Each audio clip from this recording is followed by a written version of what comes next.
This is the Porsche Supercup. On most European Formula 1 weekends, you're gonna stumble upon clips of spectacular crashes, daredevil maneuvers, or sheer and utter chaos. All in all, this amalgamation of 911 Cup cars has been part of the Grand Prix racing world since 1993. But why are these random GT boxes racing at nearly every European Formula 1 event, and how did they manage to stick around for such a long time? Well, to try and provide an answer, let's look at the very first Super Cup season's spectacular finale and how we actually got there. Back in 1993, Porsche kickstarted what we now know as the Mobile 1's Supercup. In TLDR terms, this one-make series supporting Formula 1 was based on something that had been trialed in Germany previously. See, over here we have a long-standing tradition of one-make competitions. Porsche started their lineage of such ideas with the so-called 944 Turbo Cup in 1986, utilizing their road car of the same name. The idea?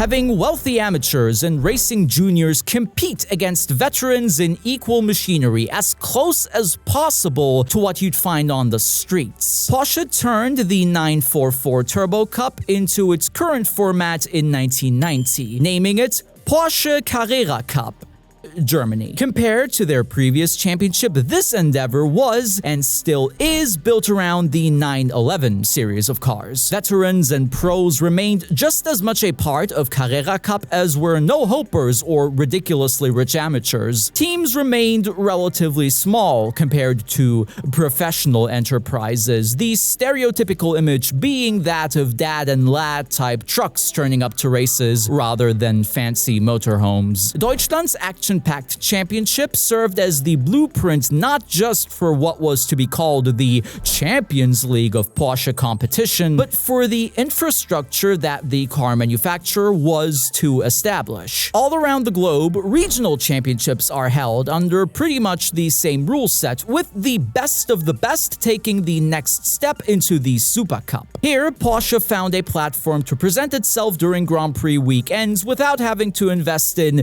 more or less successful F1 programs like it had done previously. Only a few years before the Super Cup adventure started, they'd tried their hand with a wildly inconsistent V12 engine financed by Footwork. Now, they themselves get to sell their pricey GT vehicles to eager customers at around 270,000 euros per piece. No F1 engine development necessary. Researching the early days of Porsche Supercup, you're gonna come across one of two clips. First up, we could mention Mika Häkkinen celebrating a guest start at Monaco in 1993. Obviously, the series' rule-setting competitive order changed throughout the years. However, in the early days, guest starters from all walks of life and racing were the norm. And as Mr. Häkkinen had just signed a deal to race for McLaren, only to end up as a test driver for most of the season, he was free to race around the streets of motor racing's favorite principality. Unsurprisingly, chucking a group of 911s around Monaco is bound to produce some action. And let's just say that Mika didn't seem too bothered by the challenge of Porsche's finest. According to Roland Kussmaul, former engineer at the Zuffenhausen Motor Company, Mika refused to test the car ahead of the Monaco weekend, claiming to be too busy for that. Ahead of qualifying, he was then asked what he'd like to see on his pit board. Ever confident, the Flying Finn responded, "The lap times of the guy in second."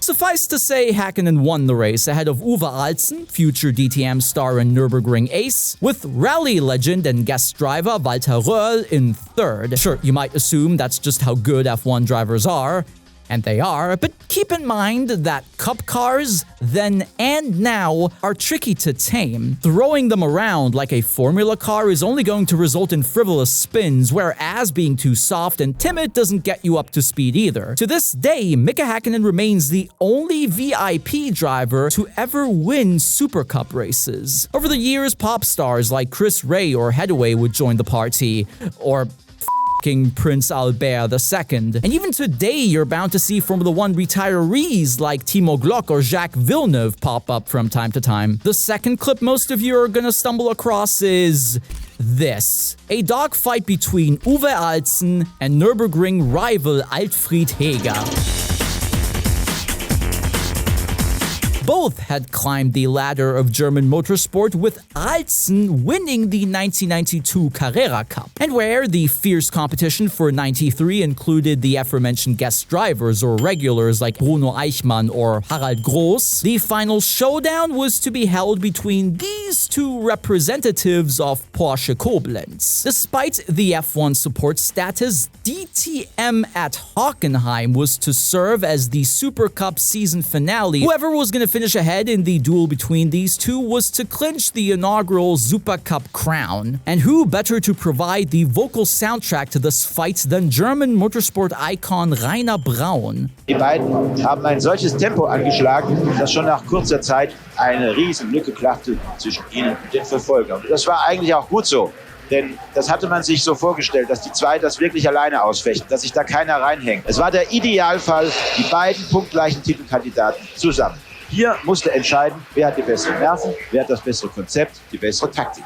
Tactic might be a strong word to use for the racing in Porsche Supercup, but that contributes to its entertaining nature. 30-ish cars, all of the same ilk, no BOP, no different tire compounds or other unnecessary bullshit, and in the end, the best driver wins. That's how TV commentator Burkhard Bechtel puts it on his website, in reference to something his father alludes to from time to time. And it's pretty much how it goes for most, if not all, Porsche Cup championships, with Supercup standing on top of the mountain. Simple racing opposed to unnecessary gimmicks. 2026 introduced a new Cup car, a box off of which Zuffenhausen is gonna make a lot of money, and for the first time in decades, a Supercup machine which is set to feature ABS, to the annoyance of some purists or drivers. Then again, and this is something Bechtel likes to emphasize, this entire system is supposed to educate young drivers. From the Alzens of the early 90s to the René Rasts or Philipp Engs to recent graduates like Bastian Boos, Alessandro Giretti,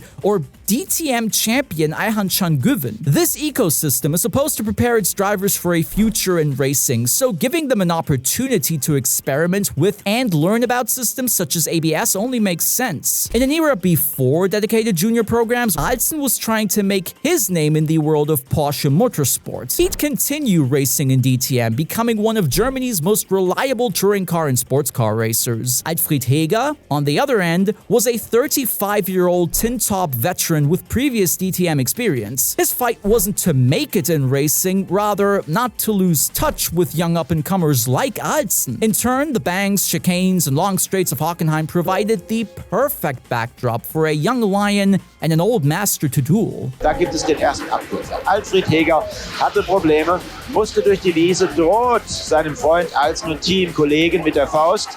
Da sind natürlich die Nerven angespannt bis zum Zerreißen. Jetzt muss Alzen gerade ausfahren. Jetzt ist es wieder ausgeglichen. Jetzt braucht man auch nicht mehr über Strafzeiten diskutieren. Jetzt hat jeder einmal die Schikane nicht programmgemäß durchfahren, also braucht man mit Sicherheit auch darüber nicht nachdenken.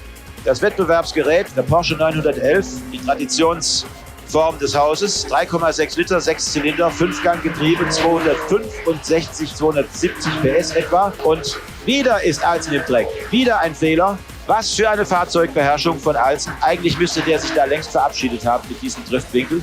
Hält das Auto fest, der 23-Jährige aus Betzdorf im Westerwald, der auch in der DTM mit dem Mercedes solche Aufführungen mehr oder weniger ständig veranstaltet. Nowadays, most of what you're seeing on screen would be impossible to replicate, and I'm not just referring to the demise of the old Hockenheim layout. Utilizing most of the forest's flourishing greenery doesn't fit with modern safety standards, and even thinking about the amount of track limit warnings these chaps would get today doesn't seem like a sensible task. Jost Capito was in charge of running the series back in the day. As such, he once told the tale of telling the race stewards not to interfere with this immaculate fight on the Alte Schule podcast. Similarly, it seems odd to connect the origins of such glamorous series running in tune with Grand Prix racing to what used to be the upper end of European grassroots racing. Don't expect to see any dad and lad adventures in a modern Supercup paddock, or even a Carrera Cup garage.